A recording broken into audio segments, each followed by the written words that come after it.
नमस्कार दोस्तों, आपका स्वागत है घोस्ट टॉक पर। दोस्तों, आज का हॉरर पॉडकास्ट एक बस ड्राइवर की है जिनका नाम अनुराग है। तो चलिए अब यह पॉडकास्ट अनुराग जी के नजरिया से सुनते हैं। लेकिन उससे पहले आप लोगों से एक रिक्वेस्ट है, अगर आप लोग चैनल पर नए हैं तो चैनल को सब्सक्राइब कर दीजिएगा और हाइप पॉइंट भेजकर अपना सपोर्ट जरूर दिखाइएगा। तो अब ज्यादा समय नहीं लेता हूँ, चलिए कहानी की शुरुआत करता हूँ। दोस्तों, मेरा नाम अनुराग है। मैं पेशे से एक बस ड्राइवर हूँ। आज जो कहानी मैं आपको सुनाने जा रहा हूं वो मेरी जिंदगी की डायरी का वो पन्ना है जिसे मैं अक्सर खोलने से डरता हूं। ये एक ऐसा सफर था जिसने मुझे ये यकीन दिला दिया कि पहाड़ों में सिर्फ खूबसूरती और शांति ही नहीं बसती, बल्कि यहाँ कुछ ऐसी अनदेखी ताकतें भी हैं जिनसे छेड़छाड़ करना मौत को दावत देने जैसा है। उस रात जो हुआ उसने मेरे दिल में एक ऐसी दहशत भर दी है कि आज भी जब कोई तेज खुशबू मेरे नथुनों से टकराती है तो मेरे हाथ स्टीयरिंग पर कांपने लगते हैं और माथे पर पसीने की बूंदें चमक जाती हैं। बात आज से 5-6 साल पहले अक्टूबर महीने की है। पहाड़ों में हल्की हल्की ठंडक दस्तक दे चुकी थी। दिन में धूप अच्छी लगती थी, पर शाम होते ही हवा में एक सिहरन सी घुल जाती थी। मेरी ड्यूटी उन दिनों शिमला से रेकोंगपियो जाने वाली रात की आखिरी बस पर लगी थी। ये रूट वैसे भी ड्राइवरों के बीच ज्यादा पसंद नहीं किया जाता। रास्ता लंबा, सुनसान और घने जंगलों से होकर गुजरता है। दिन में तो फिर भी ठीक है, पर रात में इस रास्ते पर सफर करना कलेजा थामने जैसा होता है। बड़े बुजुर्ग कहते थे कि रामपुर और वांगटू के बीच का जो जंगली इलाका पड़ता है वो ठीक नहीं है। वहां रात के वक्त जंगल की आत्माएं जाग जाती हैं और कभी कभी भटके हुए मुसाफिरों को अपना शिकार बना लेती हैं। खैर, हम सरकारी ड्राइवर ठहरे, हमें इन सुनी सुनाई बातों से ज्यादा अपनी ड्यूटी की फिक्र होती है। उस शाम भी मैं वक्त पर शिमला बस अड्डे पहुंच गया। मेरी बस हिमाचल परिवहन की एक पुरानी नीले रंग की बस अपनी जगह पर खड़ी थी। कंडक्टर था मेरा दोस्त सुरेश। सुरेश मुझसे उम्र में छोटा था, लेकिन बहुत हिम्मत वाला लड़का था। जब वो साथ होता था तो लंबा सफर भी बातों बातों में कट जाता था। मैंने बस का मुआयना किया, इंजन चेक किया और अपनी सीट पर आकर बैठ गया। रात के 9 बजने वाले थे और बस के चलने का वक्त हो रहा था। बस लगभग आधी खाली थी। रात की बस में अक्सर सवारियां कम ही होती थीं। ज्यादातर वही लोग होते थे जिन्हें सुबह जल्दी पीओ पहुंचना होता था। तभी मेरी नजर बस में चढ़ती हुई 2 लड़कियों पर पड़ी। उम्र यही कोई 20-22 साल रही होगी। शायद कॉलेज की लड़कियां थीं जो छुट्टियों में घूमने जा रही थीं। उनमें से एक लड़की, जिसका नाम शायद प्रीति था, बहुत ही सीधी सादी लग रही थी। उसने एक साधारण सी जीन्स और एक मोटी जैकेट पहन रखी थी। उसके चेहरे पर एक मासूमियत और थोड़ी घबराहट थी, जैसे वो पहली बार पहाड़ों में रात का सफर कर रही हो। लेकिन दूसरी लड़की, वो बिल्कुल अलग थी। उसका नाम खुशबू था, जैसा कि मैंने बाद में प्रीति के मुंह से सुना। वो बहुत फैशनेबल और आत्मविश्वासी लग रही थी। उसने एक महंगी रेशमी कुर्ती पहनी हुई थी, कानों में बड़े बड़े भारी झुमके थे और उसके बाल करीने से संवारे हुए थे। लेकिन जो चीज सबसे पहले ध्यान खींचती थी वो थी उसकी खुशबू। जैसे ही वो बस में चढ़ी, पूरी बस एक बहुत ही तेज और अजीब सी महक से भर गई। ये किसी कस्तूरी जैसी मीठी लेकिन बहुत भारी खुशबू थी। ऐसी खुशबू जो दूर से ही किसी का भी ध्यान अपनी ओर खींच ले। मैंने अपने ड्राइवर वाले शीशे से देखा, वो दोनों आकर मेरे केबिन से 3-4 सीटें पीछे वाली खिड़की के पास बैठ गईं। सुरेश ने सीटी बजाई और मैंने बस को धीरे धीरे अड्डे से बाहर निकाला। शिमला शहर की रोशनियां पीछे छूटने लगी और हम अंधेरी घुमावदार सड़कों पर आगे बढ़ने लगे। बस में खामोशी थी, जिसे सिर्फ इंजन की घरघराहट और सड़क के मोड़ों पर टायरों की चीख ही तोड़ रही थी। मैंने एक बार फिर शीशे में उन लड़कियों की तरफ देखा। प्रीति खिड़की से बाहर अंधेरे में देख रही थी, जबकि खुशबू अपने फोन में कुछ करने में व्यस्त थी। उसकी परफ्यूम की महक अब भी मेरे नथुनों तक आ रही थी। न जाने क्यों मुझे वो खुशबू कुछ अजीब लग रही थी। पहाड़ों में हमने हमेशा बुजुर्गों से सुना था कि रात के वक्त, खासकर जंगली रास्तों पर, तेज खुशबू वाली चीजें इस्तेमाल नहीं करनी चाहिए। कहते हैं कि इससे जंगल की बुरी आत्माएं या डाकिनी आकर्षित होती हैं। ये ख्याल मेरे मन में आया और मैंने इसे झटक दिया। कहाँ अनुराग, तू भी इन पुरानी बातों में उलझ रहा है। मैंने मन ही मन खुद से कहा। जमाना बदल गया है। लेकिन मैं गलत था। जमाना भले ही बदल गया हो, पर जंगल के नियम नहीं बदलते। और उस रात हम सब उन नियमों को तोड़ने की सजा भुगतने वाले थे। हमें क्या पता था कि खुशबू की वो तेज खुशबू सिर्फ एक परफ्यूम नहीं थी, बल्कि एक अनजाना बुलावा थी। एक ऐसा बुलावा जो जंगल के अंधेरे में किसी भूखी आत्मा को हमारी बस की तरफ खींच रहा था। हमारा ये सफर अब सिर्फ शिमला से पीओ का सफर नहीं था, ये जिंदगी से मौत की तरफ एक खौफनाक सफर बनने वाला था। शिमला शहर की आखिरी बत्ती भी जब आंखों से ओझल हो गई तो ऐसा लगा जैसे हमने इंसानी दुनिया को पीछे छोड़ दिया है और अब हम पहाड़ों और जंगलों के हवाले हैं। सड़क के दोनों तरफ चीड़ और देवदार के ऊंचे ऊंचे पेड़ थे जो रात के अंधेरे में ऐसे लग रहे थे जैसे कोई काले साए हाथ फैलाए हमें अपनी ओर बुला रहे हों। चांदनी रात थी, लेकिन घने पेड़ों की वजह से सड़क पर रोशनी कम ही पहुंच रही थी। बस की हेडलाइट्स जहां तक जाती थीं, बस वहीं तक का रास्ता नजर आता था। उसके आगे सिर्फ घना अनजाना अंधेरा था। बस में बैठे मुसाफिर अब तक ऊँघने लगे थे। सुरेश भी अपनी सीट पर बैठा शायद कोई पुरानी फिल्म का गाना गुनगुना रहा था। माहौल में एक अजीब सी शांति थी, लेकिन ये वो शांति नहीं थी जो सुकून दे, बल्कि ये वो शांति थी जो किसी आने वाले तूफान का संकेत देती है। मेरा मन बेचैन हो रहा था। खुशबू के परफ्यूम की वो भारी महक अब बस की हवा में पूरी तरह घुल चुकी थी। ऐसा लग रहा था जैसे वो महक अब सिर्फ उसके कपड़ों से नहीं, बल्कि बस की सीटों से, पर्दों से, हर चीज से आ रही थी। मैंने रियर व्यू मिरर में फिर से उन लड़कियों की तरफ देखा। प्रीति अब अपनी आंखें बंद करके सोने की कोशिश कर रही थी, लेकिन खुशबू अब भी जाग रही थी। वो खिड़की से बाहर उस काले जंगल को ऐसे घूर रही थी जैसे उसे वहां कुछ नजर आ रहा हो। उसके चेहरे पर एक अजीब सा भाव था जिसे मैं समझ नहीं पा रहा था। वो थोड़ी बेचैन लग रही थी। मैंने देखा कि उसने प्रीति को हल्के से हिलाया। प्रीति ने आंखें खोली। क्या हुआ? प्रीति ने नींद भरी आवाज में पूछा। कुछ नहीं, खुशबू धीरे से बोली। बस ऐसा लग रहा है जैसे कोई हमें देख रहा है। कौन देखेगा इस जंगल में? प्रीति हंसी। सो जा, वहम होगा तेरा। नहीं, सच में, जब से हम जंगल वाले रास्ते पर आए हैं मुझे खिड़की के बाहर पेड़ों के बीच से ऐसा लग रहा है जैसे कोई परछाई हमारे साथ साथ चल रही है। ये सुनकर मेरे कान खड़े हो गए। मैंने भी अपनी नजरें सड़क के साथ साथ जंगल में दौड़ाई, लेकिन हेडलाइट्स की रोशनी के सिवा मुझे कुछ नजर नहीं आया। खुशबू, तू डर रही है? प्रीति ने उसका हाथ पकड़ते हुए कहा। ऐसा कुछ नहीं है, बस ये अंधेरा और सन्नाटा है, इसलिए ऐसा लग रहा है। आंखें बंद कर और सोने की कोशिश कर। खुशबू ने कुछ नहीं कहा, बस अपना सिर खिड़की के शीशे से टिका लिया। पर मैं देख सकता था कि उसकी आंखें अब भी खुली थीं और बाहर अंधेरे में कुछ तलाश रही थी। उनकी ये बातें सुनकर मेरे दिल में वो पुराना डर फिर से जाग गया जो बड़े बुजुर्गों की कहानियों ने भरा था। क्या सच में जंगल में कोई है? क्या खुशबू का वहम सच है, या ये सिर्फ उसके मन का डर है? लगभग 1 घंटे बाद हम रामपुर से आगे निकलकर उस हिस्से में दाखिल हो चुके थे जिसे सबसे ज्यादा सुनसान और खतरनाक माना जाता था। यहाँ सड़क और भी संकरी हो गई थी और जंगल हद से ज्यादा घना। यहाँ मोबाइल का नेटवर्क भी काम नहीं करता था, यानी अगर गाड़ी खराब हो जाए तो सुबह होने का इंतजार करने के सिवा कोई चारा नहीं था। तभी अचानक बस के इंजन ने एक झटका दिया और घर घर आकर बंद हो गया। मेरी जान हलक में आ गई।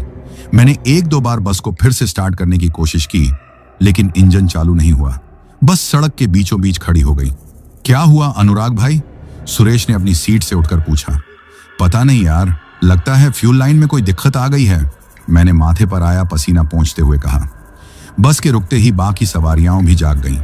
बस में फुसफुसाहट शुरू हो गई। क्या हुआ? गाड़ी क्यों रुक गई? मैंने सबको शांत कराते हुए कहा। आप लोग घबराइए नहीं, मैं देखता हूं। शायद कोई छोटी मोटी खराबी है, 10-15 मिनट में ठीक हो जाएगी। ये कहकर मैं और सुरेश टॉर्च लेकर बस से नीचे उतरे। अक्टूबर की ठंडी हवा सीधी हड्डियों में चुभ रही थी। चारों तरफ झींगुरों की आवाज के सिवा और कोई आवाज नहीं थी।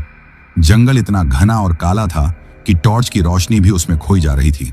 हमने बोनट खोला और इंजन को देखने लगे। बस में बैठी सवारियां भी अब बेचैन हो रही थीं। कुछ लोग ताजी हवा के लिए बस से नीचे उतर आए।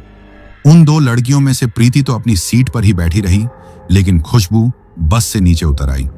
उसने नीचे उतरकर एक गहरी सांस ली और फिर सड़क के किनारे उस घने जंगल की तरफ देखने लगी। उसकी परफ्यूम की महक उस ठंडी हवा में घुलकर और भी तेज लग रही थी। यहां बाहर मत घूमो, अंदर जाकर बैठो, सुरेश ने उससे कहा। जंगली इलाका है, कोई जानवर भी हो सकता है। खुशबू ने उसकी बात पर कोई ध्यान नहीं दिया। वो धीरे धीरे चलती हुई सड़क के उस पार जंगल के किनारे तक पहुंच गई। ऐसा लग रहा था जैसे कोई चीज उसे अपनी तरफ खींच रही हो। खुशबू, वापस आ, प्रीति ने बस की खिड़की से आवाज लगाई। खुशबू ने पीछे मुड़कर प्रीति की तरफ देखा और एक हल्की सी रहस्यमयी मुस्कान दी। फिर वो बिना कुछ कहे अंधेरे में पेड़ों के पीछे कहीं गायब हो गई। हम सब हैरान रह गए। अरे, ये लड़की कहां चली गई? सुरेश चिल्लाया। प्रीति घबराकर बस से नीचे उतरी। खुशबू, खुशबू, वो जोर जोर से उसे आवाज देने लगी। मेरे दिल में एक अनजानी दहशत ने घर कर लिया था। इस वीरान जंगल में आधी रात को एक लड़की का यूं अकेले चले जाना कोई अच्छी बात नहीं थी। भाई साहब, प्लीज उसे ढूंढिए, प्रीति लगभग रोते हुए मुझसे बोली। मैं और सुरेश टॉर्च लेकर जंगल के किनारे की तरफ बढ़े। ओ बहन जी, कहां हो? वापस आ जाओ, हम आवाज लगा रहे थे। जंगल के अंदर से कोई जवाब नहीं आया, सिर्फ हमारी अपनी आवाजें ही गूंज कर वापस आ रही थीं। 5 मिनट, 10 मिनट, हम सब बेहद डर गए थे। मुझे लग रहा था कि जरूर कोई अनहोनी हो गई है।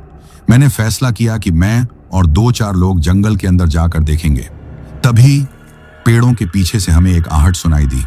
खुशबू धीरे धीरे अंधेरे से बाहर निकल रही थी। हम सब ने राहत की सांस ली। कहां चली गई थी तुम? हम सब कितना डर गए थे। प्रीति दौड़कर उसके पास गई, लेकिन जो खुशबू जंगल से वापस लौटी थी वो खुशबू नहीं थी जो बस से उतरी थी। उसके बाल पूरी तरह बिखरे हुए थे और उनमें सूखी पत्तियां और टहनियां फंसी थीं। उसकी महंगी रेशमी कुर्ती पर जगह जगह मिट्टी और कीचड़ के दाग थे, जैसे वो जमीन पर घिसटती हुई आई हो। और उसका चेहरा बिल्कुल भावहीन था, एक पत्थर की मूरत की तरह। उसकी आंखों में कोई चमक नहीं थी, बस एक खालीपन था। तू ठीक तो है? प्रीति ने उसका कंधा पकड़कर हिलाया।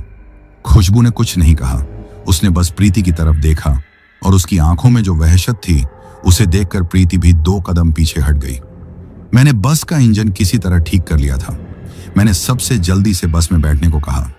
खुशबू बिना एक शब्द कहे चुपचाप बस में चढ़ी और अपनी सीट पर जाकर बैठ गई। मैंने बस स्टार्ट की और हम फिर से अपनी मंजिल की तरफ बढ़ चले। लेकिन अब बस के अंदर का माहौल पूरी तरह बदल चुका था। वो खामोशी अब सिर्फ खामोशी नहीं थी, वो एक खौफनाक सन्नाटा था।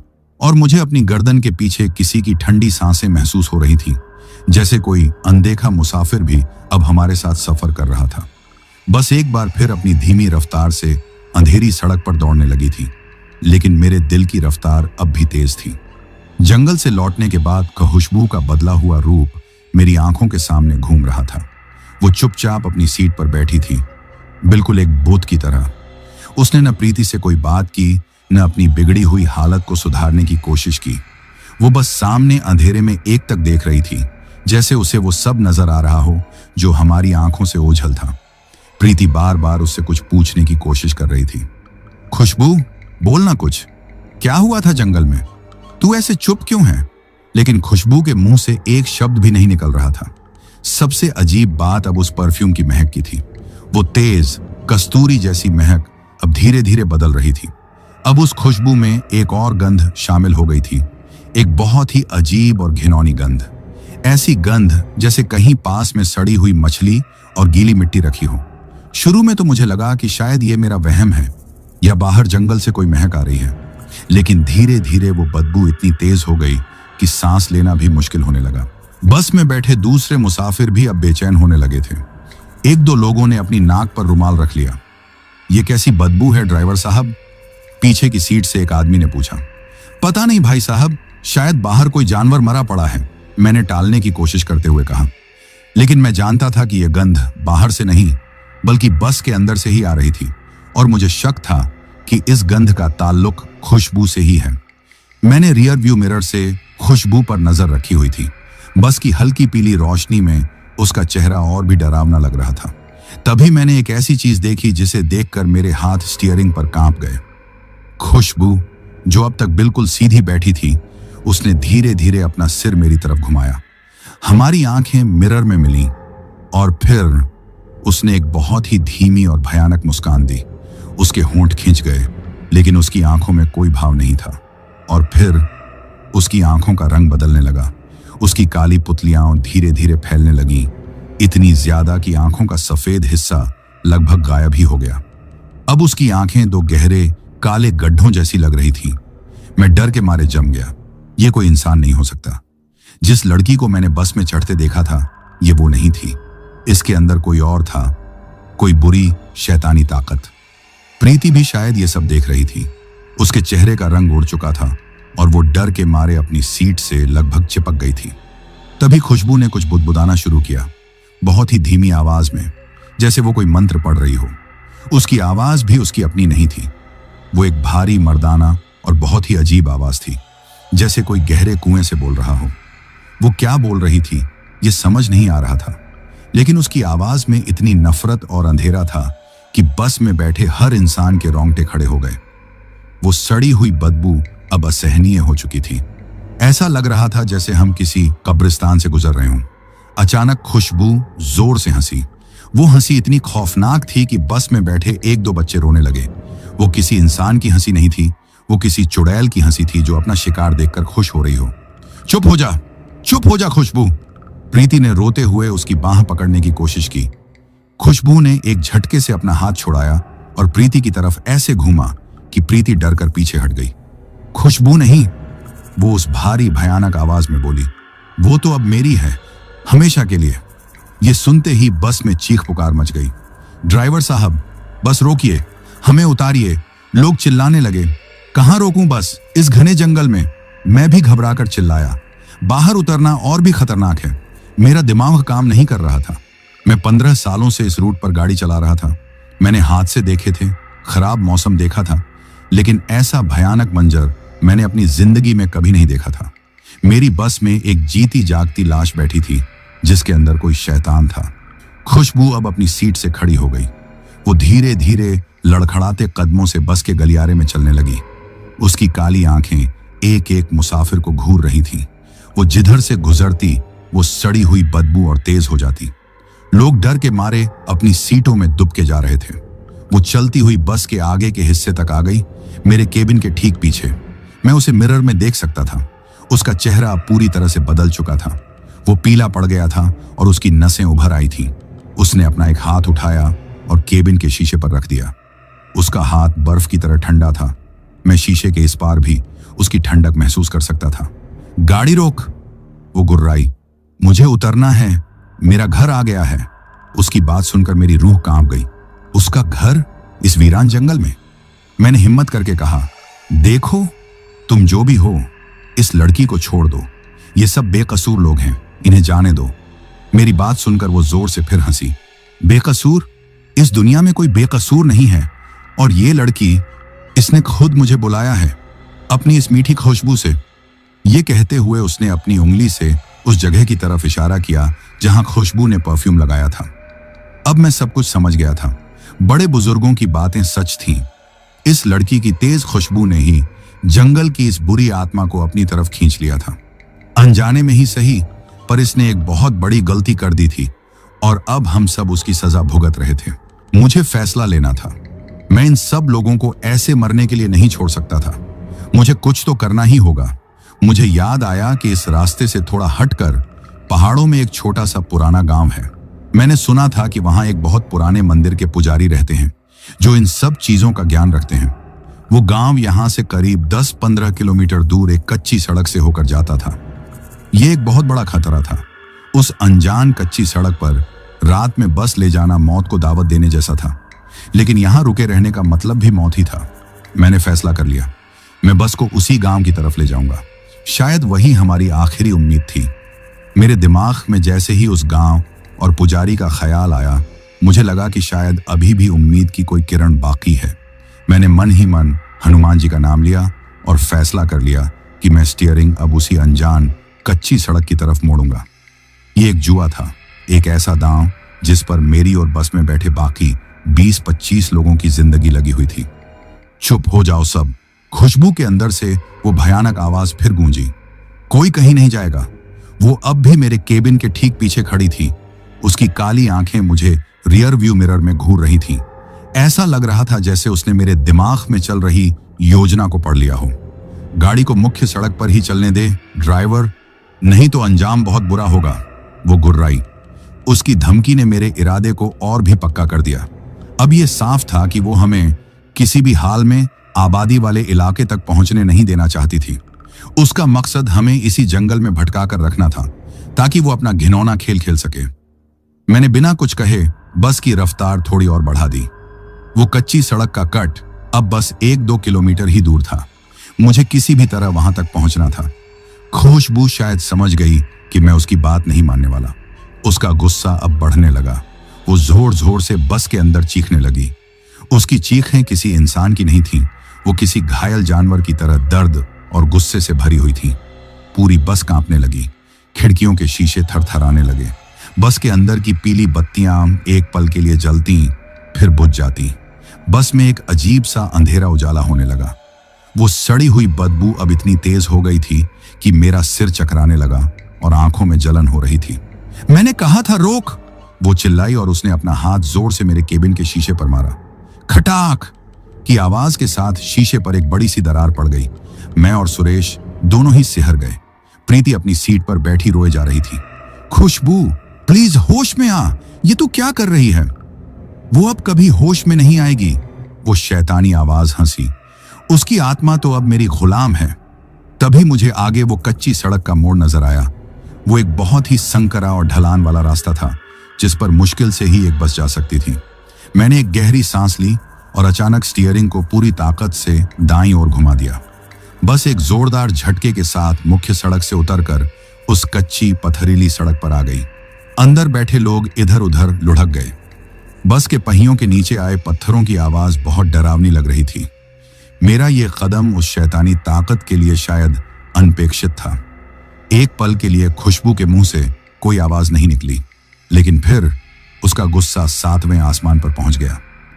तूने ये अच्छा नहीं किया ड्राइवर, वो दहाड़ी। अब तुम में से कोई भी सुबह का सूरज नहीं देख पाएगा। ये कहते ही बस में जो कुछ भी हो रहा था वो और भी भयानक हो गया। बस जोर जोर से हिलने लगी, जैसे कोई अदृश्य हाथ उसे उठाकर पटक रहा हो। स्टीयरिंग अपने आप कभी दाएं तो कभी बाएं घूमने लगा। मुझे उसे काबू में रखने के लिए अपनी पूरी जान लगानी पड़ रही थी। अचानक बस की हेडलाइट्स बंद हो गईं। अब बाहर घना अंधेरा था। मुझे रास्ता बिल्कुल नजर नहीं आ रहा था। मैं सिर्फ अंदाजे और अपनी किस्मत के भरोसे बस को आगे बढ़ा रहा था। अनुराग भाई लाइट, सुरेश घबराकर चिल्लाया। मैं बार बार स्विच को ऑन ONF कर रहा था, लेकिन लाइट नहीं जल रही थी। ये हमें मार डालेगी, ये हम सबको मार डालेगी। बस में कोई औरत जोर जोर से रोने लगी। मेरे दिमाग में जैसे ही उस गांव और पुजारी का ख्याल आया, मुझे लगा कि शायद अभी भी उम्मीद की कोई किरण बाकी है। मैंने मन ही मन हनुमान जी का नाम लिया और फैसला कर लिया कि मैं स्टीयरिंग अब उसी अनजान कच्ची सड़क की तरफ मोड़ूंगा। ये एक जुआ था, एक ऐसा दांव जिस पर मेरी और बस में बैठे बाकी 20-25 लोगों की जिंदगी लगी हुई थी। चुप हो जाओ सब, खुशबू के अंदर से वो भयानक आवाज फिर गूंजी। कोई कहीं नहीं जाएगा। वो अब भी मेरे केबिन के ठीक पीछे खड़ी थी। उसकी काली आंखें मुझे रियर व्यू मिरर में घूर रही थी। ऐसा लग रहा था जैसे उसने मेरे दिमाग में चल रही योजना को पढ़ लिया हो। गाड़ी को मुख्य सड़क पर ही चलने दे ड्राइवर, नहीं तो अंजाम बहुत बुरा होगा, वो गुर्राई। उसकी धमकी ने मेरे इरादे को और भी पक्का कर दिया। अब यह साफ था कि वो हमें किसी भी हाल में आबादी वाले इलाके तक पहुंचने नहीं देना चाहती थी। उसका मकसद हमें इसी जंगल में भटका कर रखना था ताकि वो अपना घिनौना खेल खेल सके। मैंने बिना कुछ कहे बस की रफ्तार थोड़ी और बढ़ा दी। वो कच्ची सड़क का कट अब बस 1-2 किलोमीटर ही दूर था। मुझे किसी भी तरह वहां तक पहुंचना था।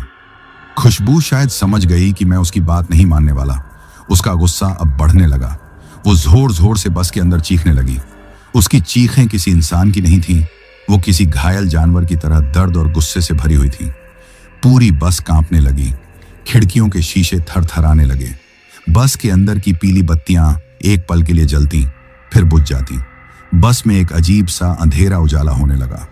वो सड़ी हुई बदबू अब इतनी तेज हो गई थी कि मेरा सिर चकराने लगा और आंखों में जलन हो रही थी। मैंने कहा था रोक, वो चिल्लाई और उसने अपना हाथ जोर से मेरे केबिन के शीशे पर मारा। खटाक की आवाज के साथ शीशे पर एक बड़ी सी दरार पड़ गई। मैं और सुरेश दोनों ही सिहर गए। प्रीति अपनी सीट पर बैठी रोए जा रही थी। खुशबू प्लीज होश में आ, ये तू क्या कर रही है? वो अब कभी होश में नहीं आएगी, वो शैतानी आवाज हंसी। उसकी आत्मा तो अब मेरी गुलाम है। तभी मुझे आगे वो कच्ची सड़क का मोड़ नजर आया। वो एक बहुत ही संकरा और ढलान वाला रास्ता था जिस पर मुश्किल से ही एक बस जा सकती थी। मैंने एक गहरी सांस ली और अचानक स्टीयरिंग को पूरी ताकत से दाईं ओर घुमा दिया। बस एक जोरदार झटके के साथ मुख्य सड़क से उतरकर उस कच्ची पथरीली सड़क पर आ गई। अंदर बैठे लोग इधर उधर लुढ़क गए। बस के पहियों के नीचे आए पत्थरों की आवाज बहुत डरावनी लग रही थी। मेरा ये कदम उस शैतानी ताकत के लिए शायद अनपेक्षित था। एक पल के लिए खुशबू के मुंह से कोई आवाज नहीं निकली, लेकिन फिर उसका गुस्सा 7वें आसमान पर पहुंच गया। तूने ये अच्छा नहीं किया ड्राइवर, वो दहाड़ी। अब तुम में से कोई भी सुबह का सूरज नहीं देख पाएगा। ये कहते ही बस में जो कुछ भी हो रहा था वो और भी भयानक हो गया। बस जोर जोर से हिलने लगी, जैसे कोई अदृश्य हाथ उसे उठाकर पटक रहा हो। स्टीयरिंग अपने आप कभी दाएं तो कभी बाएं घूमने लगा। मुझे उसे काबू में रखने के लिए अपनी पूरी जान लगानी पड़ रही थी। अचानक बस की हेडलाइट्स बंद हो गईं। अब बाहर घना अंधेरा था। मुझे रास्ता बिल्कुल नजर नहीं आ रहा था। मैं सिर्फ अंदाजे और अपनी किस्मत के भरोसे बस को आगे बढ़ा रहा था। अनुराग भाई, लाइट! सुरेश घबराकर चिल्लाया। मैं बार बार स्विच को ऑन ONF कर रहा था, लेकिन लाइट नहीं जल रही थी। ये हमें मार डालेगी, ये हम सबको मार डालेगी। बस में कोई औरत जोर जोर से रोने लगी। माहौल पूरी तरह से बेकाबू हो चुका था। डर और दहशत ने सबको अपने कब्जे में ले लिया था। मुझे लग रहा था कि शायद मैंने गलत फैसला ले लिया। शायद मुझे मुख्य सड़क पर ही रहना चाहिए था, लेकिन अब वापस लौटने का कोई रास्ता नहीं था। खुशबू अब बस के गलियारे में पागलों की तरह घूम रही थी। वो कभी किसी सीट को लात मारती तो कभी खिड़की पर अपना सिर पटकती। उसका शरीर अजीब तरह से मुड़ रहा था, जैसे उसकी हड्डियां और रबर की बनी हों। वो कभी हंसती तो कभी रोती। वो धीरे धीरे चलकर प्रीति के पास पहुंची, जो अपनी सीट पर दुबकी हुई थी। डर लग रहा है प्रीति? उसने खुशबू की आवाज में, लेकिन एक बहुत ही व्यंग्यात्मक लहजे में पूछा। प्रीति ने कोई जवाब नहीं दिया, बस रोती रही। तुझे तो बहुत बचाती थी ना तू इसे, अब बचा। देख तेरी दोस्त का क्या हाल बना दिया है मैंने। ये कहकर उसने अपना हाथ प्रीति की तरफ बढ़ाया। उसके नाखून अचानक लंबे और नुकीले हो गए थे। इससे पहले कि वो प्रीति को कोई नुकसान पहुंचाती, सुरेश अपनी सीट से उठा और उसने पास रखी पानी की बोतल से पानी खुशबू के चेहरे पर फेंक दिया। पानी पड़ते ही खुशबू ऐसे चीखी जैसे किसी ने उस पर तेजाब डाल दिया हो। उसके चेहरे से धुआं सा निकलने लगा। वो तड़पती हुई जमीन पर गिर पड़ी। एक पल के लिए बस में हो रही सारी अजीब हरकतें बंद हो गईं। बस का हिलना बंद हो गया, स्टीयरिंग मेरे काबू में आ गया और सबसे बड़ी बात, हेडलाइट्स अपने आप जल उठी। सुरेश की इस छोटी सी हरकत ने हमें थोड़ी देर के लिए बचा लिया था। शायद उस पानी की बोतल में किसी ने गंगा जल मिला रखा था, या शायद सादे पानी ने ही किसी वजह से उस पर असर किया था। लेकिन हम जानते थे कि यह राहत बस कुछ पलों की है। खुशबू जमीन पर पड़ी हुई हमें घूरती आंखों से देख रही थी। उसकी आंखों में अब गुस्सा नहीं, बल्कि नफरत थी। तुम सब बहुत पछताओगे, वो जमीन पर रेंगती हुई बोली। मैंने इस मौके का फायदा उठाया और बस की रफ्तार बढ़ा दी। हेडलाइट्स की रोशनी में मुझे आगे कुछ टिमटिमाती हुई बत्तियां नजर आईं। वो गांव था। हम पहुंच गए थे।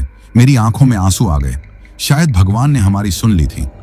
लेकिन मुझे ये नहीं पता था कि गांव पहुंचना लड़ाई का अंत नहीं, बल्कि एक नई और ज्यादा भयानक लड़ाई की शुरुआत थी। क्योंकि जिस शैतान से हम भिड़ गए थे वो इतनी आसानी से हार मानने वाला नहीं था। गांव की वो टिमटिमाती बत्तियां देखकर सच में ऐसा लगा जैसे किसी तूफानी समंदर में हफ्तों से भटक रही नाव को कोई किनारा दिख गया हो। जैसे किसी तपते रेगिस्तान में प्यास से दम तोड़ते मुसाफिर को पानी का कोई नखलिस्तान मिल गया हो। वो महज रोशनी की कुछ बूंदें नहीं थी, वो हमारी जिंदगी की उम्मीद थी। मेरे अंदर जो डर का सैलाब उफान पर था, उस पर जैसे किसी ने एक छोटा सा बांध बना दिया हो। मेरी हिम्मत जो लगभग जवाब दे चुकी थी, वो फिर से लौट आई। मैंने बस के एक्सीलरेटर पर अपना पूरा वजन डाल दिया। बस एक घायल जानवर की तरह गुर्राई और अपनी पूरी ताकत से आगे भागी। कच्ची और ऊबड़ खाबड़ पहाड़ी सड़क पर बस किसी गेंद की तरह उछल रही थी। अंदर बैठे मुसाफिर कभी दाएं गिरते तो कभी बाएं। किसी का सिर खिड़की से टकरा रहा था तो कोई अपनी सीट से उछलकर नीचे गिर रहा था। लेकिन इस वक्त किसी को अपनी चोट की, अपने दर्द की कोई परवाह नहीं थी। सबकी आंखें सामने उन बत्तियों पर किसी चुंबक की तरह चिपकी हुई थीं, जो अब धीरे धीरे और बड़ी और साफ होती जा रही थी। हर एक उछाल के साथ हम उस गांव, उस जिंदगी के और करीब पहुंच रहे थे। बस के पिछले हिस्से में फर्श पर पड़ी खुशबू अब भी शांत नहीं थी। वो एक अजीब सी बेहोशी और होश के बीच झूल रही थी। उसकी आंखें बंद थीं, लेकिन उसके होंठ लगातार हिल रहे थे। वो कुछ बुदबुदा रही थी, जैसे कोई गुप्त मंत्र पढ़ रही हो। उसकी आवाज अब किसी इंसानी आवाज जैसी नहीं लग रही थी। वो इतनी गहरी, इतनी खुरदरी और इतनी भयानक हो गई थी कि उसे सुनकर ही रूह कांप जाए। ऐसा लग रहा था जैसे कोई बहुत गहरे कुएं के अंदर से बोल रहा हो, या शायद किसी पुरानी कब्र के नीचे से कोई आवाज आ रही हो। उसकी आवाज में एक अजीब सी पुकार थी, एक ऐसा निमंत्रण था जो मौत की तरफ ले जाता। मत मत जाने दे इन्हें, वो फुसफुसा रही थी, और उसकी हर फुसफुसाहट बस के इंजन के शोर को चीरती हुई मेरे कानों तक पहुंच रही थी। रोक ले इन्हें, मेरे भाई, मेरी बहन, आओ, जंगल के मेरे साथियों, आओ, ये मेरा शिकार है, इन्हें रोक लो। उसकी ये बातें सुनकर मेरे कानों में जैसे किसी ने पिघला हुआ सीसा डाल दिया हो। मेरा खून नसों में जम सा गया। तो इसका मतलब ये था कि वो अकेली नहीं है। ये जो भी बला उसके अंदर थी, उसका पूरा कुनबा इसी जंगल में बसता है। ये ख्याल आते ही मेरा पूरा शरीर एक पल के लिए सुन्न पड़ गया। हम सिर्फ एक शैतान से नहीं, बल्कि एक पूरी शैतानी फौज से लड़ रहे थे। और जैसे उसकी पुकार सुन ली गई हो, तभी बस के बाहर से वो अजीब और डरावनी आवाजें आने लगी। ऐसा लग रहा था जैसे पूरा जंगल जाग गया हो और हमारा दुश्मन बन गया हो। पेड़ों के पीछे से, घनी झाड़ियों के अंधेरे से ऐसा महसूस हो रहा था जैसे अनगिनत साएं हमारे साथ साथ दौड़ रहे हैं। कभी किसी जंगली जानवर के गुस्से में गुर्राने की आवाज आती, जो किसी भेड़िए या भालू की आवाज से कहीं ज्यादा खौफनाक थी, तो कभी किसी औरत के बिलक बिलक कर सिसकने की आवाज गूंजती, जैसे उसे कोई जिंदा जला रहा हो। हवा में एक अजीब सी सरसराहट भर गई थी, जैसे हजारों सूखे पत्ते एक साथ उड़ रहे हों, या शायद सैकड़ों परछाइयां अपने अदृश्य पंखों को फड़फड़ा रही हों। यह जंगल अब जंगल नहीं रहा था, यह नर्क का एक टुकड़ा बन गया था। बस में बैठे लोग, जो अब तक खिड़कियों से गांव की रोशनी देखने की कोशिश कर रहे थे, अब डर के मारे वहां से हटकर बस के बीचों बीच गलियारे में एक दूसरे से चिपक कर इकट्ठा हो गए। किसी की हिम्मत नहीं हो रही थी कि बाहर के उस अंधेरे में झांके। ड्राइवर साहब, भगवान के लिए जल्दी चलाइए, वो सब बाहर हैं, वो हमें देख रहे हैं। पीछे से किसी की कांपती हुई आवाज आई। मुझे अब साफ साफ महसूस हो रहा था कि हम एक बहुत बड़े और जानलेवा जाल में फंस चुके हैं।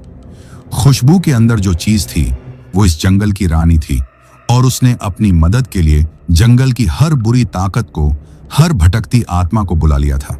ये पेड़, ये झाड़ियां, ये हवा, ये सब हमारे दुश्मन बन चुके थे। अचानक मेरे ठीक बगल वाली खिड़की पर जोर से कुछ टकराया। एक पल के लिए मेरा दिल हलक में आ गया। शीशा अपनी जगह से हिल गया, पर शुक्र है कि टूटा नहीं। लेकिन उस पर बाहर से एक बड़ा सा पंजे जैसा खूनी निशान छप गया था। वो किसी इंसान का हाथ नहीं था। उसकी उंगलियां बहुत लंबी और पतली थीं, और नाखून जानवरों की तरह पहने थे। खून इतना ताजा था कि वो धीरे धीरे नीचे की तरफ बह रहा था। ये देखते ही बस में कोहराम मच गया। लोग और जोर जोर से चीखने लगे, औरतें रोने लगीं, बच्चे बिलखने लगे। अब बस की छत पर से धम धम धम धम की भारी आवाज आने लगी, जैसे कोई बहुत भारी भरकम चीज उस पर कूद रही हो। कभी वो छत के अगले हिस्से पर कूदता, तो कभी पिछले हिस्से पर। एक के बाद एक कई खिड़कियों पर बाहर से जोर जोर से हमले होने लगे।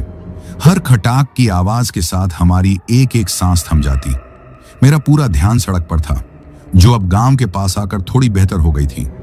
गांव अब बस आधा किलोमीटर ही दूर रह गया था। मैंने मन में ठान लिया था कि चाहे कुछ भी हो जाए, चाहे बस के टायर फट जाए या इंजन में आग लग जाए, मैं बस को रोकूंगा नहीं। मैंने स्टीयरिंग व्हील को इतनी मजबूती से पकड़ा हुआ था कि मेरी उंगलियों की हड्डियां सफेद पड़ गई थीं और उनमें तेज दर्द होने लगा था। तभी मैंने रियर व्यू मिरर में देखा।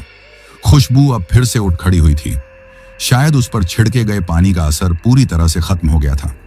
इस बार वो पहले से भी ज्यादा खतरनाक लग रही थी।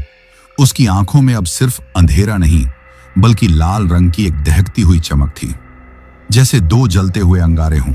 वो किसी भूखे भेड़िए की तरह अपने होठों पर जीभ फेर रही थी। वो बिना कोई आवाज किए धीरे धीरे फिर से प्रीति की तरफ बढ़ी। इस बार तुझे कोई नहीं बचाएगा, वो गुर्राई, और उसकी आवाज में एक जीत का एहसास था। सुरेश और 2-3 और नौजवान लड़के, जो शायद कॉलेज के छात्र थे, अपनी बची खुची हिम्मत बटोर कर अपनी सीटों से उठे। उन्होंने एक इंसानी दीवार की तरह खुशबू के सामने एक घेरा बना लिया ताकि वो प्रीति तक न पहुंच सके। पीछे हट जाओ इंसानी कीड़ों। खुशबू के अंदर से वो आवाज किसी शेर की तरह दहाड़ी। उसने अपना हाथ हवा में ऐसे घुमाया जैसे कोई मक्खी उड़ा रहा हो। हवा में एक अनदेखी ताकत की लहर दौड़ी और एक जोरदार झटके के साथ वो तीनों लड़के ऐसे दूर जा गिरे जैसे किसी ने उन्हें उठाकर फेंक दिया हो। एक का सिर सीट से टकराया और वो बेहोश हो गया। अब खुशबू और प्रीति के बीच कोई नहीं था। बस के सारे मुसाफिर अपनी सीटों के नीचे दुबके हुए थे। वो प्रीति के ठीक सामने जाकर खड़ी हो गई। उसकी सांसों से वही सड़ी हुई बदबू आ रही थी। उसने अपने लंबे काले और नुकीले नाखूनों वाला हाथ उठाया और बहुत धीरे धीरे तड़पा तड़पा कर प्रीति के गले की तरफ बढ़ाने लगी। मैं रियर व्यू मिरर में ये सब देख रहा था और मेरा दिल बैठा जा रहा था। मैं बेबस था। मैं कुछ नहीं कर सकता था। अगर मैं एक सेकंड के लिए भी स्टीयरिंग छोड़ता तो हम सब सड़क के किनारे बनी गहरी खाई में होते। नहीं, मैं अपनी पूरी ताकत से बस इतना ही चीख सका। तभी जैसे कोई चमत्कार हुआ हो, गांव के मुहाने पर बने एक छोटे से पुराने शिव मंदिर की घंटी अपने आप जोर जोर से बजने लगी। उसकी आवाज में एक दैवीय शक्ति थी, एक पवित्र गूंज थी। घंटी की वो पवित्र आवाज जैसे ही हवा में फैलकर हमारे कानों तक पहुंची, खुशबू एक बार फिर ऐसे चीखी जैसे उसे किसी ने आग लगा दी हो। वो दर्द से छटपटाने लगी। उसने अपने दोनों हाथों से अपने कान जोर से बंद कर लिए, जैसे वो आवाज लोहे की गर्म सलाखों की तरह उसके कानों में चुभ रही हो, उसे जला रही हो। और सिर्फ खुशबू ही नहीं, बस के बाहर से आ रही वो सारी डरावनी आवाजें भी अचानक बंद हो गईं। छत पर से कूदने की आवाज भी थम गई। वो पंजे के निशान बनाने वाले वो सब जैसे एक पल में गायब हो गए थे। मंदिर की उस पवित्र ध्वनि ने उन सारी शैतानी ताकतों को एक पल के लिए वहीं रोक दिया था, जैसे किसी ने लक्ष्मण रेखा खींच दी हो। हम गांव की सीमा के अंदर दाखिल हो चुके थे। ये एक बहुत ही छोटा और पुराना गांव था, जैसा पहाड़ों में अक्सर होता है। ज्यादातर घर पत्थर, लकड़ी और मिट्टी के बने थे। रात के इस पहर हर तरफ घना सन्नाटा पसरा हुआ था। बस के इंजन की तेज आवाज सुनकर शायद कुछ घरों की बत्तियां जलीं और कुछ धुंधले चेहरे खिड़कियों से बाहर की तरफ झांकने लगे। मैंने बस को धीमा नहीं किया। मैं उसे सीधा गांव के बीचों बीच बने उस छोटे से मंदिर के सामने ले गया और एक जोरदार ब्रेक लगाकर रोक दिया। बस के रुकते ही खुशबू, जो अब तक दर्द से तड़प रही थी, अचानक बिल्कुल शांत हो गई। उसने अपना सिर उठाया और बस की खिड़की से उस मंदिर की तरफ घूर कर देखा। उसकी आंखों में अब दर्द नहीं, बल्कि बेइंतहा नफरत और गुस्सा था। यहां तुम सब मुझे यहां ले आए, वो फुसफुसाई और उसकी आवाज में एक आने वाले तूफान की धमकी थी। तुम सब इसकी कीमत चुकाओगे, एक एक करके। मैं जल्दी से अपनी कांपती टांगों पर खड़ा हुआ और अपनी सीट से उतरा। सुरेश, तुम ठीक हो? उठो, कुछ लोगों को साथ लो और गांव में किसी को भी जगाओ। पंडित जी को बुला कर लाओ, जल्दी करो, हमारे पास ज्यादा वक्त नहीं है। सुरेश ने अपनी बांह से बहते खून को पोंछा और हिम्मत वाले 3-4 आदमी बस से उतरे और पास के एक घर की तरफ दरवाजा पीटने के लिए भागे। बाकी लोग बस में ही सांस रोके दुबके बैठे थे। किसी की हिम्मत नहीं हो रही थी कि उस शैतान के होते हुए बस से नीचे उतरे। मैं और प्रीति खुशबू पर लगातार नजर रखे हुए थे। वो अब भी एक तक मंदिर के शिखर पर लगे त्रिशूल को घूर रही थी, जैसे उसे अपनी आंखों से ही भस्म कर देना चाहती हो। छोड़ दो उसे प्लीज। प्रीति अब भी रो रही थी। वो मेरी सबसे अच्छी दोस्त है, उसे जाने दो। तुम्हें जो चाहिए मैं दूंगी। खुशबू के चेहरे पर एक बहुत ही कुटिल और घिनौनी मुस्कान आई। दोस्त? हाँ हाँ हाँ, ये दोस्ती, ये प्यार, ये रिश्ते, यही तो तुम इंसानों की सबसे बड़ी कमजोरी है, और मैं कमजोरियों पर ही तो पलती हूं। कुछ ही देर में सुरेश गांव के कुछ और लोगों के साथ वापस आया। उनके हाथों में लालटेन और टॉर्च थी। उनके साथ एक बुजुर्ग आदमी थे जिनकी लंबी सफेद दाढ़ी थी और माथे पर चंदन का एक बड़ा सा टीका लगा हुआ था। उन्होंने भगवा रंग के वस्त्र पहने थे। उनकी उम्र ज्यादा होने के बावजूद उनके चेहरे पर एक अजीब सा तेज और आंखों में एक गहरी शांति थी। यही शायद गांव के पंडित जी थे। वो बस के दरवाजे पर आकर रुके और उन्होंने अंदर झांका। उनकी नजरें बस में बैठे डरे हुए लोगों से होती हुई सीधी खुशबू पर जाकर टिक गई। एक पल के लिए दोनों ने एक दूसरे को देखा। एक तरफ शैतान की नफरत भरी आंखें, दूसरी तरफ एक पुजारी की शांत और स्थिर आंखें। पंडित जी की आंखों में डर का कोई निशान नहीं था, बल्कि एक गहरी गंभीरता और दृढ़ता थी। बहुत पुरानी और शक्तिशाली चीज है ये। पंडित जी ने धीमी लेकिन बहुत मजबूत आवाज में कहा। उनकी आवाज में ऐसा आत्मविश्वास था कि हम सबको थोड़ी हिम्मत मिली। इसने लड़की की आत्मा को पूरी तरह से जकड़ लिया है। इसे बस से बाहर निकालना होगा, नहीं तो ये बस में बैठे हर इंसान की ऊर्जा पी जाएगी। लेकिन कैसे पंडित जी? ये बहुत खतरनाक है, ये किसी के काबू में नहीं आ रही, मैंने लगभग गिड़गिड़ाते हुए कहा। पंडित जी ने अपनी झोली से चुटकी भर कुछ राख निकाली और कुछ मंत्र बुदबुदाते हुए उसे बस के दरवाजे की दहलीज पर एक रेखा की तरफ फेंक दिया। अब ये इस पवित्र रेखा को पार करके बस से बाहर नहीं जा पाएगी, हमें ही अंदर जाकर लड़की को बाहर लाना होगा। तुम सब हिम्मत रखो, जो भी होगा अब इसी मंदिर के सामने होगा। महादेव स्वयं हमारी रक्षा करेंगे। पंडित जी की बातों ने हमारे अंदर मरती हुई उम्मीद को फिर से जिंदा कर दिया। अब लड़ाई का आखिरी और सबसे भयानक दौर शुरू होने वाला था, एक पुजारी और एक सदियों पुराने शैतान के बीच, और हम सब इस भयानक जंग के गवाह बनने वाले थे। पंडित जी के कहने पर हम सब ने अपनी बची खुची हिम्मत को बटोरा। अब पीछे हटने का कोई रास्ता नहीं था। मैं, सुरेश और गांव के 2 हट्टे कट्टे नौजवान लड़के, जिनके हाथों में मोटे डंडे थे, बस के अंदर गए ताकि खुशबू को बाहर ला सकें। जैसे ही हम उसके पास पहुंचे, वो एक घायल शेरनी की तरह हम पर गुर्राने लगी। उसकी आवाज इतनी भारी और मर्दाना हो गई थी कि एक पल के लिए यकीन करना मुश्किल था कि ये उसी लड़की के मुंह से निकल रही है। दूर रहो मुझसे, तुम गंदे इंसानों की हिम्मत कैसे हुई मुझे छूने की? मैं तुम सबको कच्चा चबा जाऊंगी, वो उस भयानक आवाज में चीखी। उसकी आंखों में ऐसी वहशत और नफरत थी कि एक पल के लिए हमारे बढ़ते हुए कदम वहीं रुक गए। ऐसा लग रहा था जैसे हम किसी इंसान को नहीं, बल्कि साक्षात मौत को पकड़ने जा रहे हों। डरो मत, पंडित जी ने बाहर से एक शांत लेकिन दृढ़ आवाज दी। उसकी आंखों में मत देखो, उसकी आंखें तुम्हें भ्रम में डाल देंगी और तुम्हारी हिम्मत तोड़ देंगी। बस उसे पकड़कर नीचे ले आओ, अपनी सारी ताकत लगा दो। पंडित जी की आवाज सुनकर हम फिर से हरकत में आए। हमने एक दूसरे की तरफ देखा, एक खामोश सहमति दी और एक साथ उस पर झपट पड़े। हम चारों ने मिलकर उसे पकड़ने की कोशिश की, लेकिन एक दुबली पतली लड़की में इतनी ताकत कहां से आ गई थी, ये सोचना भी किसी के लिए नामुमकिन था। ऐसा लग रहा था जैसे हम किसी लड़की को नहीं, बल्कि किसी जंगली भैंसे को काबू करने की कोशिश कर रहे हों। वो हम चारों को अपनी पूरी ताकत से पीछे धकेल रही थी। उसने अपने लंबे नुकीले नाखूनों से सुरेश की बांह पर एक गहरा घाव कर दिया, जहां से ताजा खून की धार बहने लगी। उसने एक लड़के के पेट में लात मारी, जिससे वो कराहता हुआ नीचे गिर गया। लेकिन हम भी अपनी जिद पर अड़े थे। ये हम सब की जिंदगी का सवाल था। काफी मशक्कत, खींचतान और गाली गलौज के बाद आखिरकार हम उसे पकड़कर घसीटते हुए बस के दरवाजे तक लाने में कामयाब हो ही गए। जैसे ही हमने उसे दरवाजे पर पंडित जी द्वारा फेंकी हुई राख की उस पतली सी रेखा के पार लाने की कोशिश की, वो ऐसे तड़पी जैसे उसे 1000 वोल्ट की बिजली का करंट लग गया हो। उसके पूरे शरीर में एक भयानक कंपन हुआ। नहीं, ये मुझे जला रही है, हटाओ इसे, मुझे अंदर ही रहने दो, वो चीखने और गिड़गिड़ाने लगी। लेकिन हमने उसकी एक न सुनी। हमने अपनी पूरी ताकत लगाई और एक जोर का झटका देकर उसे खींचते हुए बस से नीचे जमीन पर उतार लिया। बाहर मंदिर के चौड़े चबूतरे पर पंडित जी ने पहले से ही सारी तैयारी कर रखी थी। उन्होंने जमीन पर गेहूं के आटे से एक बड़ा सा गोल घेरा, एक सुरक्षा चक्र बनाया था और उसके चारों कोनों पर मिट्टी के दिए जला रखे थे, जिनकी लौ हवा के बावजूद स्थिर जल रही थी। घेरे के ठीक बीच में कुछ हवन सामग्री, सिंदूर, नींबू और पूजा का अन्य सामान रखा था। इसे इस घेरे के अंदर ले आओ, जल्दी करो, उन्होंने आदेश दिया।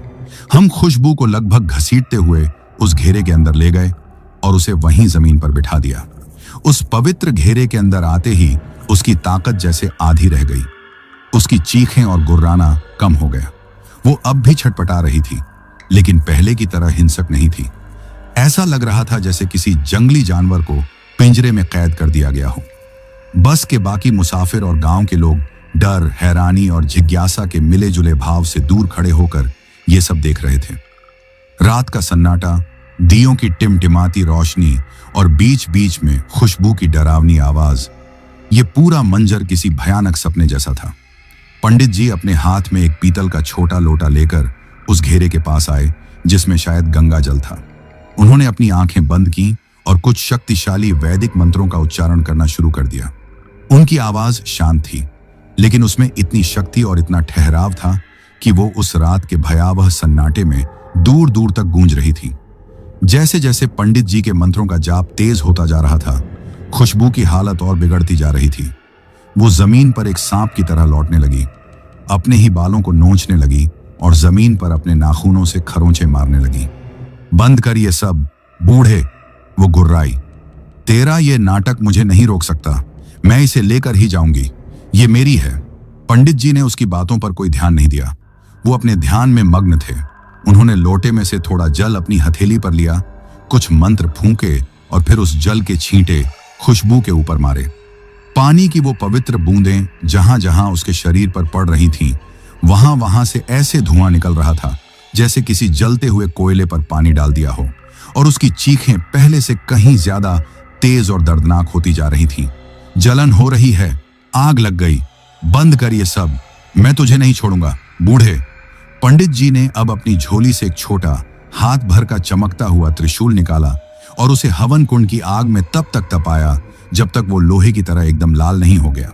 उस दहकते हुए त्रिशूल को देखकर खुशबू के अंदर बैठी वो चीज बुरी तरह से डर गई। उसके चेहरे पर पहली बार खौफ का भाव दिखा। नहीं, वो नहीं, उसे दूर रख मुझसे, प्लीज उसे दूर रख। वो अब गिड़गिड़ाने लगी थी। बता, कौन है तू? इस बेगुनाह लड़की के शरीर में क्यों दाखिल हुई है? पंडित जी ने अपनी आवाज को और ऊंचा और कठोर करते हुए पूछा, जैसे कोई जज किसी मुजरिम से सवाल कर रहा हो।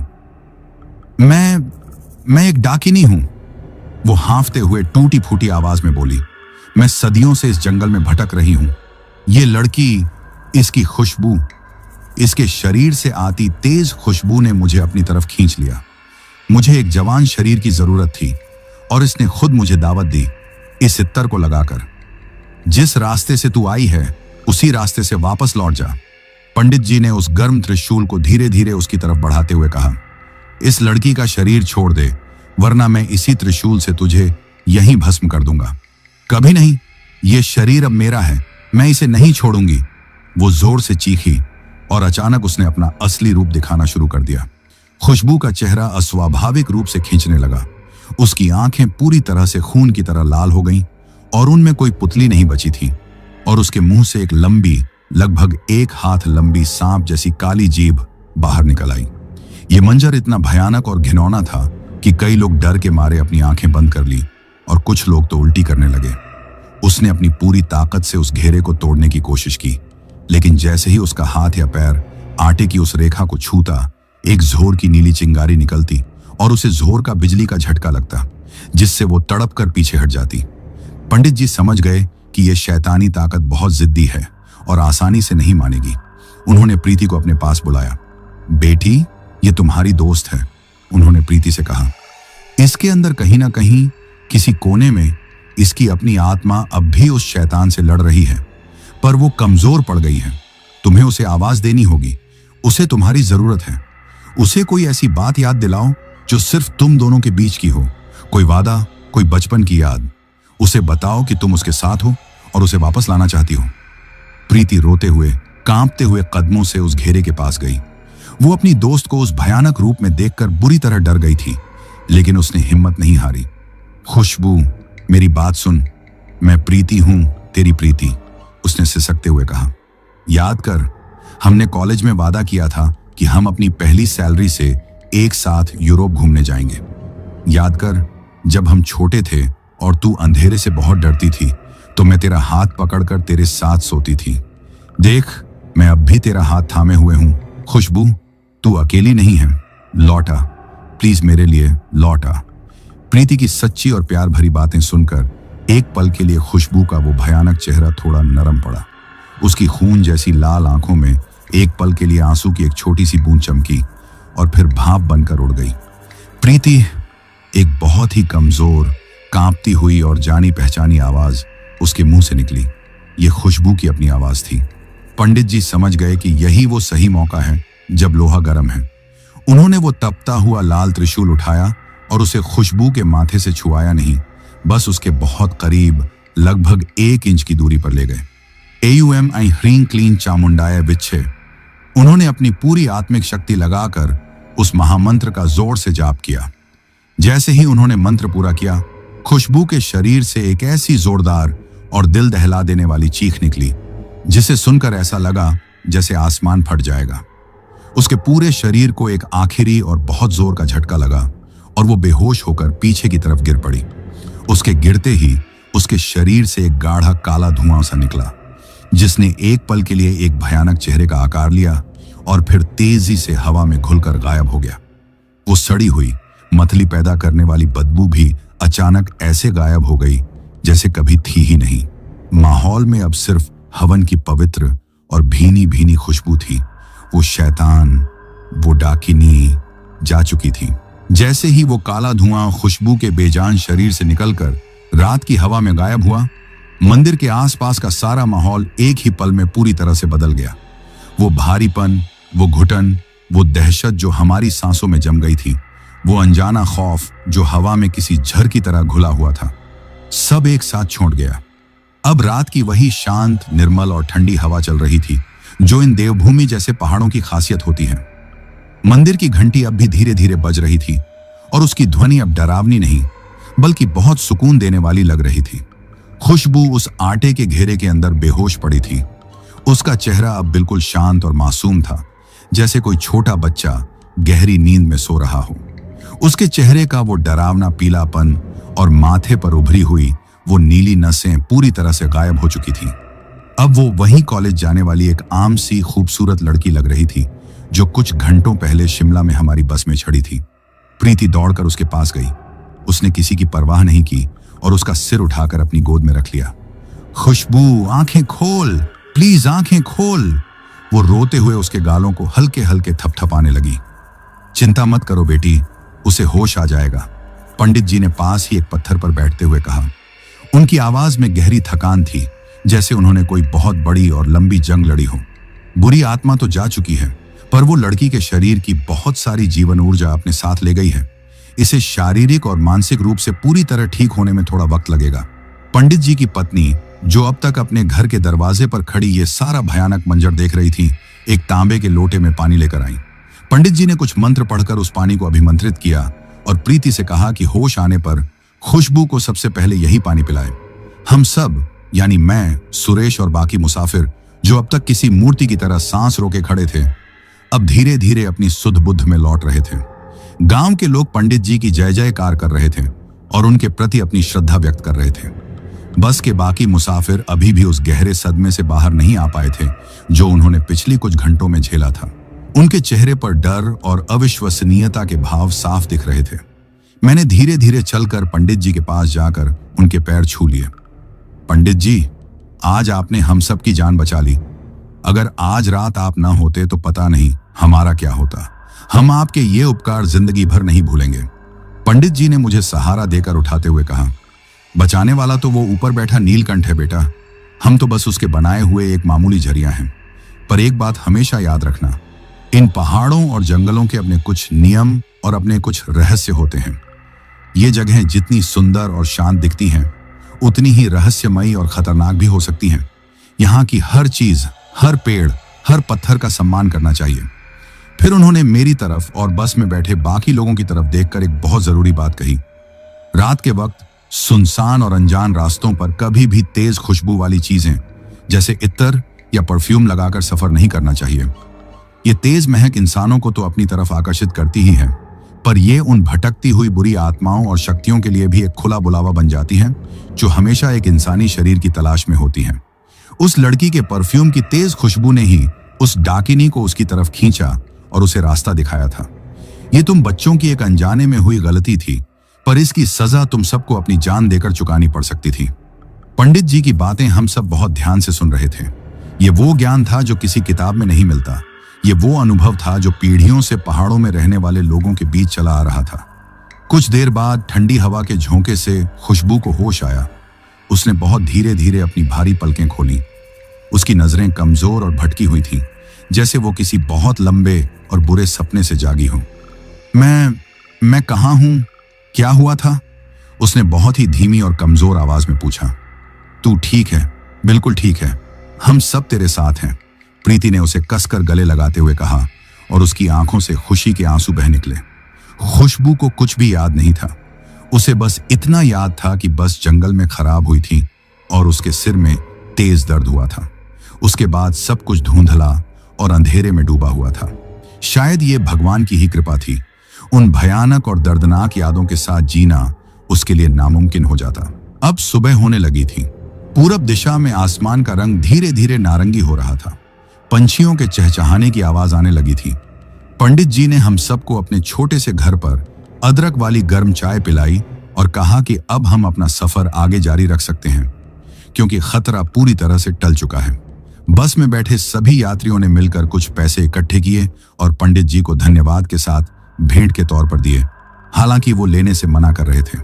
खुशबू बहुत ज्यादा कमजोर महसूस कर रही थी, इसलिए प्रीति और गांव की कुछ औरतों ने उसे सहारा देकर बस में बिठाया। उसके चेहरे पर अब कोई महंगा मेकअप नहीं था, उसके बालों में कोई फैशनेबल स्टाइल नहीं था, और सबसे बड़ी बात, उसके शरीर से अब वो तेज और आकर्षक परफ्यूम की महक नहीं आ रही थी। अब उससे सिर्फ हवन के पवित्र धुएं की और मिट्टी की सौंधी खुशबू आ रही थी। मैंने बस स्टार्ट की और हम रेकोंग पियो की तरफ अपने बचे हुए सफर पर निकल पड़े। बस में अब कोई डर नहीं था, बस एक गहरी और अजीब सी खामोशी थी। हर कोई अपनी अपनी सीटों पर बैठा खिड़की से बाहर देखते हुए अपने अपने ख्यालों में डूबा हुआ था। हम सब ने मिलकर मौत को बहुत करीब से देखा था और जिंदगी की कीमत समझ चुके थे। जब हम पियो पहुंचे और खुशबू और प्रीति बस से उतरने लगी, तो खुशबू ने एक बार मुड़कर मेरी तरफ देखा और एक बहुत ही फीकी सी लेकिन शुक्रगुजार मुस्कान दी। शायद उसे ठीक ठीक कुछ भी याद नहीं था, पर उसके दिल को इतना एहसास जरूर था कि इस ड्राइवर ने उन सब की जान बचाने में एक बड़ी भूमिका निभाई थी। मैंने भी सिर हिलाकर उसका अभिवादन स्वीकार किया। तो दोस्तों, ये थी उस खौफनाक रात की कहानी। उस रात के बाद मैंने जब भी अपनी बस में किसी को तेज परफ्यूम या इत्तर लगाए देखा, तो उसे रोककर पंडित जी की वो बात जरूर बताई। कुछ लोग मेरी बात को अंधविश्वास कहकर हंसकर टाल देते हैं, पर कुछ लोग समझदारी दिखाते हुए मान लेते हैं। पर मैं जानता हूं कि मैंने उस रात अपनी आंखों से क्या देखा है। और हां, खुशबू ने उस दिन के बाद फिर कभी रात में सफर करते वक्त परफ्यूम नहीं लगाया। यह कहानी सिर्फ भूत प्रेत की नहीं, बल्कि दोस्ती, विश्वास, अंधविश्वास और एक छोटी सी नादानी के कितने भयानक नतीजे हो सकते हैं, उसकी कहानी है। ये हमें सिखाती है कि हमें हमेशा अपने बड़े बुजुर्गों की बातों का सम्मान करना चाहिए, क्योंकि उनके हर वहम और हर मनाही के पीछे कोई ना कोई गहरा और ठोस अनुभव छिपा होता है। और पहाड़ों में तो हर कदम फूंक फूंक कर रखना चाहिए, क्योंकि आप कभी नहीं जानते कि अगले अनजान मोड़ पर कौन या क्या आपका इंतजार कर रहा है। तो मेरे प्यारे भाइयों, ये कहानी यही खत्म होती है। अगर आपको यह कहानी पसंद आई हो तो वीडियो को लाइक और चैनल को सब्सक्राइब करें, ताकि और भी डरावनी कहानियां आप तक पहुंच सकें। कहानी को अंत तक सुनने के लिए दिल से धन्यवाद दोस्तों। आज के लिए बस इतना ही, मिलते हैं जल्द ही कुछ नई कहानियों के साथ। तब तक के लिए अपना ध्यान रखिए।